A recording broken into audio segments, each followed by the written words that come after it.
덕분입니다. 감사합니다. 감사합니다. 덕분입니다. 오늘 아침에 대두님께서 질문해 주셨습니다.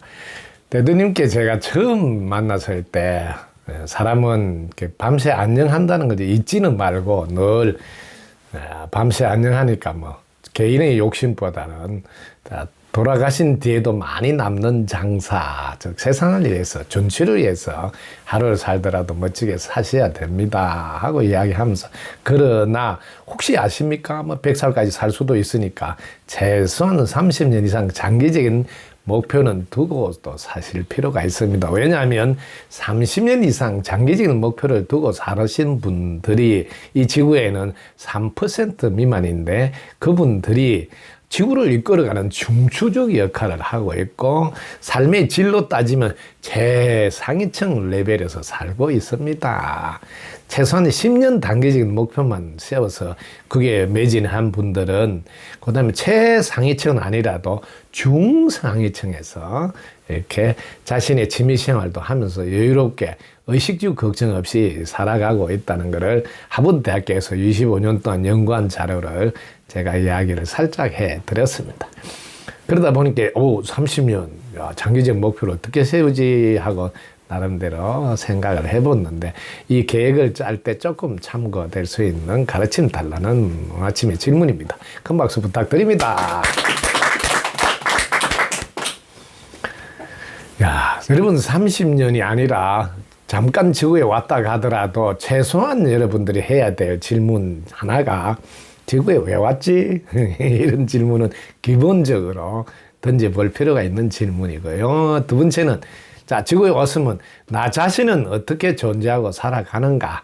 자기 자신의 제품 사용 설명들을 아실 때 세우는 30년 장기적인 목표하고 이런 거 모르고 세우는 30년 장기적인 목표의 차원이 달라질 수 있다는 걸 아시기 바랍니다. 그래서 먼저 저는 9가지의 질문을 답을 먼저 해보세요 하고 먼저 절차를 순서적으로 안내하고 있습니다. 첫 번째는 자신이 무엇이 되고 싶은가 할 때 무엇이 되고 싶다는 것을 한번 살펴보게 하고요. 그 다음에 무엇이 되고 싶은 그 이유, 왜 되고 싶은지, 그리고 그러면 되려면 어떻게 하면 될 수 있을까, 이렇게 세 가지 질문을 꼭 던져서 기본적인 사유 체계를 세우라 안내합니다. 그러면 이제 내가 무엇이 됐다면 그 다음 두 번째 사유 체계는 그럼 돼서 뭐 하고 싶은데 무엇을 하고 싶은가, 그럼 왜 하고 싶은가, 어떻게 하면 할 수 있을까 하는 사유를 하도록 안내하고, 세 번째 그것이 되어서 그것을 했으면 그 다음 마지막으로 나는 무엇을 갖고 싶길래 그런 걸 하려고 했는가, 그럼 나는 무엇을 갖고 싶은데 그럼 왜 갖고 싶은가, 어떻게 하면 가질 수 있을까 하는 기본 사유 체계를 쭉 하시라고 안내를 하고 있습니다. 30년 이상 장기적인 목표는 자기 자신이 누구인지 아는 사람은 답이 하나밖에 없습니다. 자기 자신이 누구인지 모를 때는 30년 후에 내가 넓은 터에다가 우리 알콩달콩 살 부인하고 애들 살 집을 별장 같은 것도 하나 여기도 있고 저기도 있고 이런 생각으로 그림을 그릴 수 있겠죠. 근데 자신이 누구인지 어떻게 존재하고 살아간지를 아는 사람은 전체의 도움으로 살아가므로 내가 전체를 위해서 무엇을 해야 될 것인가는 그림을 그리게 되죠. 그럴 때 나는 어디서 무엇을 누구와 어떻게 할 것인가 하는 어떤 질문에도 타이틀에는 목적지가 똑같아야 돼요. 다 함께 잘 사는 세상을 위해서 내가 크게 한몫 그때도 해야 된다 하는 타이틀이 나오고, 그러면 그것을 중간 목표로 30년 후에 중간 목표로 그때쯤은 나는 어디쯤 가가 있을까, 함께 잘 사는 세상이 어디까지쯤 와가 있을까, 이런 계획으로 중간 지점을, 제 같은 경우는 83년부터 2054년 72년 프로젝트를 설계하면서 처음 30년은 환경영향평가 이렇게 했습니다. 즉 자신과 이 지구가 처해진 상황, 이것을 먼저 파악한 뒤에 거기에 맞춰서 맞춤식 서비스를 해야 되겠다, 이렇게 먼저 설계를 했습니다. 철저히 자신을 먼저 발휘될 수 있는 환경을 만들어야 되고 주위 환경은 어떤 상황에 있는지 그걸 먼저 파악해야 된다. 거기에 함께 잘 살아야 되니까 함께 잘 살아야 될 사람들은 무엇이 필요한가를 먼저 파악해야 된다. 그때 제가 파악했던 게 지금 우리 존중반에서 공부하는 119가지입니다. 세상 사람들은 기본적으로 큰 타이틀을 말하면 노후 대책을 어떻게 해야 될까? 자녀 교육은 또 어떻게 해야 될까? 부자 연습은 또 어떻게 해야 될까? 성공 습관은 어떻게 해야 될까? 인연 관계는 어떻게 해야 될까? 명품이 돼서 신뢰를 받으려면 어떻게 해야 될까? 또 말은 어떻게 표현을 해야 될까? 그리고 내한테 들어있는 지혜의 힘은 무엇이 있으며 그 옛날에도 앞으로도 늘 이어가는 지혜들은 어떤 것이 있고 사용되고 있는지, 그리고 내가 갖고 있는 능력을 다 끄집어내려면 또 어떤 마음으로 해야 되는지, 이 대비심의 위력, 이렇게 해서 119가지가 지구촌에 살고 있는 가족들 분들이 당장 지금 필요로 하는 게 이런 것들이구나 하고 이게 영양평가를 한 공부들입니다.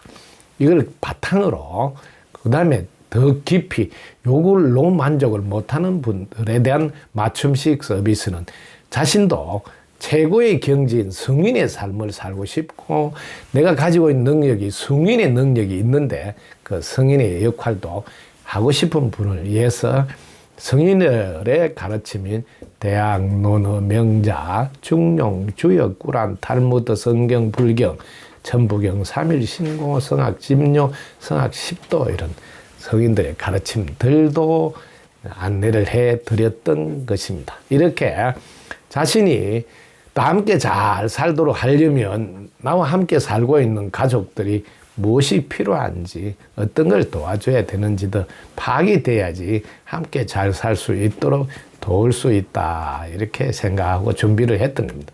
지금 우리 대두님이 30년 후를 생각해서 준비한다면 아주 쉽게 할 수 있는 방법 하나는 덕분 스쿨 이렇게 덕분 성담하고 함께 하면 미리 그런 공부를 다 해놨으니까 그 도움을 받고 그 다음에 내가 할 수 있는 역할이 뭘까 할 때 그 역할에다 포인트를 딱 잡아서 그러면 30년 후에 나는 그 역할을 그것도 덕분 스쿨과 덕분 성담 함께 그 일을 한다 이렇게 하면 언제 어디서 무엇을 어떻게 할 때 자 덕분 스쿨에서 그 덕분 스쿨이 그때는 뭐 세계로 뻗어나 있으니까 전 지구에서 덕분 성담과 함께 누구와 함께 또 자신의 배필 또 내편님과 가족들 또 그리고 어디서 그때는 내가 뭐 본부는 여기 서대산에 있지만 나는 지금 이란 친구 가지고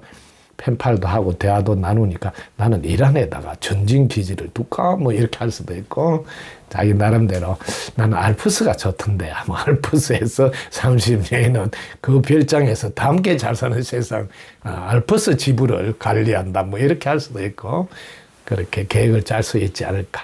그리고 30년 후 같으면 정확하게 지금 2023년이잖아요. 그럼 30년 하면 2053년이니까 그때는 다 함께 잘 사는 세상이 이미 되어져 있는 확인하러 다니겠네요. 왜냐하면 2044년까지 다 함께 잘 사는 세상을 다 해놓고 44년부터 54년까지는 지구를 여행하면서 낱낱이 살펴서 혹시 다 함께 잘 사는 세상에 안 된 그 불학이라든지 부족이라든지 듣고 가서 가르침도 주고 깨달음도 주고 무심에서 영감받아 살게 하는 무심천국을 그 동네도 만들어주면서 그렇게 10년 동안 지구를 투어하는 시간이니까 아마 그런 계획을 짜도 되지 않을까 생각이 드네요. 자, 오늘 아침 질문해 준 덕분에 여러분들 상상의 나래를 30년 후에는 다 함께 잘 사는 세상이 되어져 있다고 그때는 이미 지상극락이라고 무심천국으로 모두가 마음과 마음이 그대로 소통이 된다고 우와 꿈에 그리던 세상이네 하면서 멋지게 한번 그림을 그려보세요.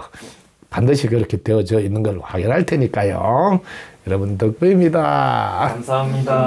감사합니다. 덕분입니다. 구독, 좋아요, 알림 설정 감사합니다.